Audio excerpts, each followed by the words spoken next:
on va passer à la Belgique. C'est la vague belge. Alors la vague belge, tout le monde en a parlé parce que je crois que c'est l'événement, c'est vraiment l'observation OVNI la plus importante sans doute qu'il ait jamais eu. Ça a démarré en 89. La vague française est intéressante aussi. Si on pouvait avoir un petit peu de temps pour en parler. D'accord, mais on fait la vague belge. Alors, rappel des faits, Géraldine Levasseur, vous nous emmenez chez nos amis les Belges. Tout à fait, sans histoire belge, ça commence en 1989, ça va durer pendant 2 ans, ça commence par 2 gendarmes qui roulent encore tranquillement sur une route. Ils sont en patrouille et puis d'un seul coup ils lèvent les yeux vers le ciel et qu'est-ce qu'ils voient? Un triangle lumineux avec 3 boules de chaque côté. Ils alertent tout le monde et puis c'est le branle-bas de combat en Belgique pendant 2 ans. Va y avoir plein de témoignages qui vont affluer de partout.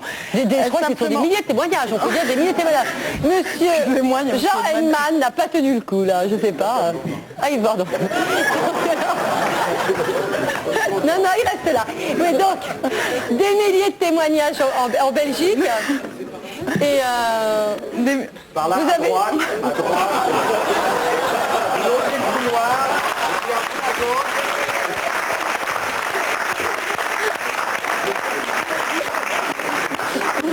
Vous êtes très très rapide. Bon, allez, on regarde le sujet. Attendez, je tiens quand même à vous dire que c'est très controversé parce que c'est arrivé à un moment où c'était également le commencement de la guerre du Golfe. Enfin, ça s'est plutôt terminé. Excusez-moi, je suis un petit peu troublée par Monsieur Edman. Non, mais ce qu'il faut savoir aussi, c'est quand même un événement tout à fait intéressant, c'est que la vague belge n'a jamais dépassé la frontière belge. C'est-à-dire qu'on a vu beaucoup d'OVNI, mais toujours à l'intérieur de la frontière belge, jamais toujours en dans dehors. des limites linguistiques, c'est-à-dire toujours à des moments où on parlait allemand. D'accord, on regarde les images. D'accord. Novembre 1989, l'Europe a les yeux rivés sur la Belgique dont le ciel est survolé par d'étranges triangles silencieux. Plus de 1500 témoins se font connaître. Une photo d'amateur est analysée. D'après les tests, elle n'est pas truquée. Elle montre une plateforme se déplaçant à basse altitude avec 3 feux au sommet et une lampe rouge clignotante au centre. Dans la famille Rothberg, tout le monde a vu l'OVNI. On attend son retour caméra au point. Il s'est arrêté. Il a projeté une lumière vers le sol comme pour dire qu'il nous avait vus ou qu'il voulait prendre une photo ou quelque chose de ce genre-là. En quelques jours, la SOBEPS, la Société belge d'études des phénomènes spatiaux, se met sur le pied de guerre. Quelle est la nature de l'objet? Manifestement, je crois qu'il ne s'agit pas d'un avion. Je crois que ça ressort très bien de l'étude qui est faite. C'est que ce n'est pas un avion. Dans les états-majors de l'armée, c'est aussi le branle-bas de combat. Durant la nuit du 30 au 31 mars 1990, on repère un écho non identifié. Des F-16 prennent l'OVNI en chasse. Les écrans radars qui filment le phénomène montrent un plan de vol hors du commun. Selon les experts, on observe une montée verticale de 3600 mètres à 9000 mètres d'altitude en 9 secondes, ou encore des évolutions au ras du sol à 1800 km/h.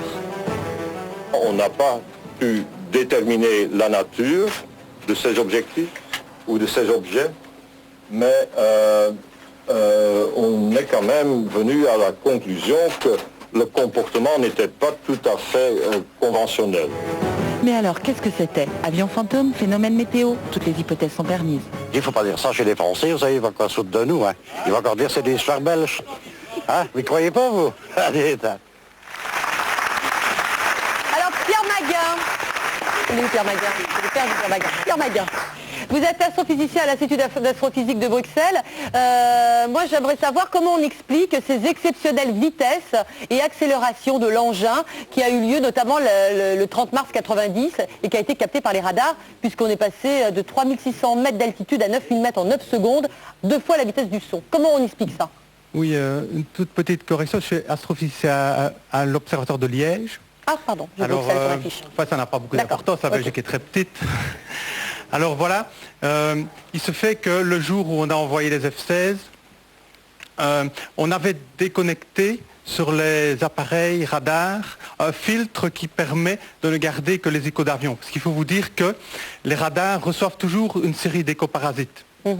Et on s'arrange par des filtres pour garder les échos qui peuvent correspondre à des avions et pas à des parasites. Or, lorsqu'ils sont partis à la poursuite de l'OVNI, ils se sont dit, bon, il ne va pas nécessairement se comporter comme un avion, donc nous devons enlever ces filtres. Alors ils ont observé une série d'échos qui leur ont paru, qui ont paru assez extraordinaires. Bon. Alors c'était quoi pour vous?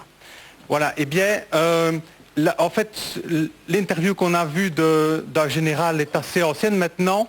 Pour moi, comme pour les spécialistes qui ont analysé, que ce soit la force Oui, aérienne quoi, ou à la alors SOBEPS maintenant, ce sont des phénomènes météorologiques pour l'essentiel qui ont été observés. Pour vous, ce sont des phénomènes, oui, juste un mot. Une partie...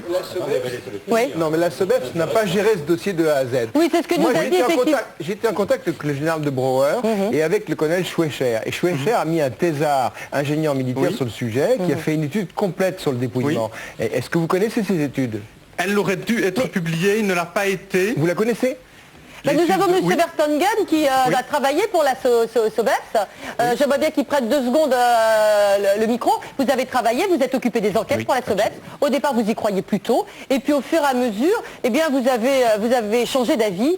Pourquoi? Alors, est-ce que les témoignages, ça vous semblait pas assez rigoureux? Non, les témoignages sont effectivement intéressants.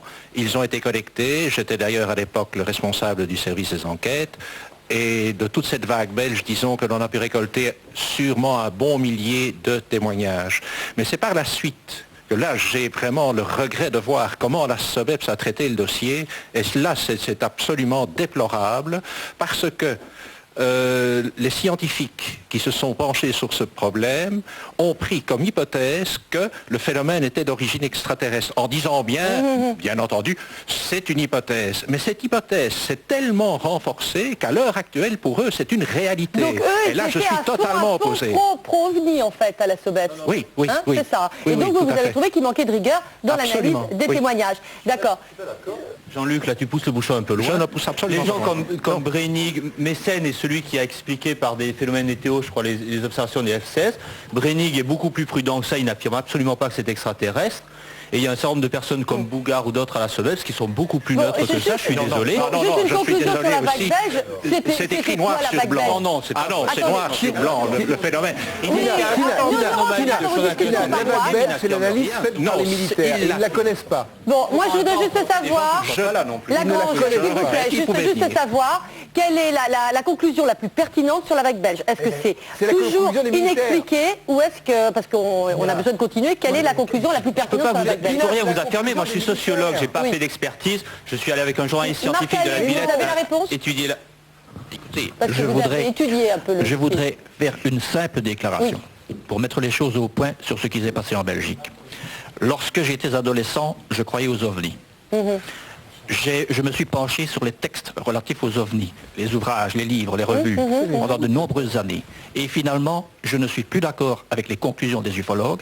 Je suis donc un ex-ufologue.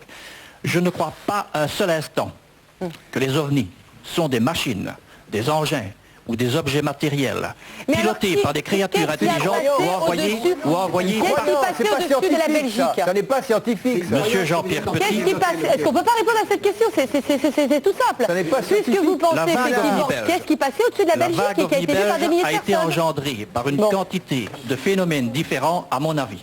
D'accord. À savoir des phénomènes météorologiques, des avions ordinaires, ou des avions de type Et vous le AWACS. croyez? Vous le croyez? Bon, écoutez, on va lancer le sondage de fin et puis on va continuer.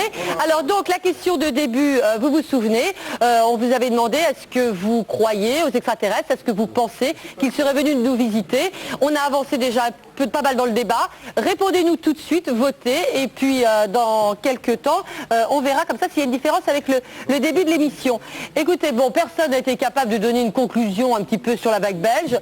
On a dit, non, mais on va pas revenir sur la vague belge. Il y a eu des milliers de témoignages. On a dit que ça a été des dirigeables, on a dit que ça a été des avions furtifs. Et puis certaines personnes continuent à dire qu'il y avait vraiment des ovnis. C'est quand même curieux, c'est que sur toutes les affaires d'ovnis, finalement, personne n'est d'accord. L'expertise a été faite par les militaires belges. Ils ne la connaissent pas. Non, mais l'expertise, moi c'est vrai que j'ai quand même une lettre, juste pour conclure, j'ai quand même une lettre qui vient du ministère de la Défense de Belgique et qui dit le ministère de la Défense nationale, monsieur Guy Cohen, estime que toutes les hypothèses relatives à la présence d'engins militaires dans notre espace aérien sont définitivement à exclure. Donc ce n'était pas des engins militaires d'après le ministère de la Défense belge. Voilà. Alors bon, ça reste quand même en partie inexplicable. Pour terminer, moi j'aimerais qu'on donne la parole à un grand farceur.